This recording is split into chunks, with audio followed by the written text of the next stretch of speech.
అడినాయిడెక్టమీ, tonsillectomy ఒకసారి అయిపోయాక usually recover అవ్వటానికి మనకి 1 వీక్ టు 10 డేస్ పడుతుందండి. మాక్సిమం 15 డేస్ లోపు కంప్లీట్‌గా రికవర్ అయిపోతారు చిల్డ్రన్. ఫస్ట్ 1 వీక్ చాలా జాగ్రత్తగా ఉండాలి.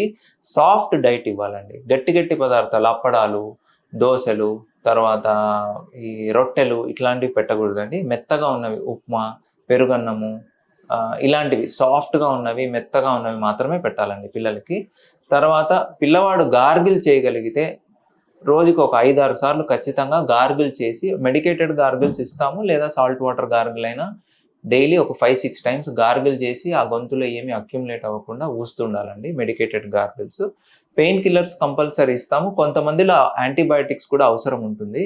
సో ఒక 1 వీక్ వరకు పెయిన్ కిల్లర్స్, యాంటీబయాటిక్స్ ఇస్తాము.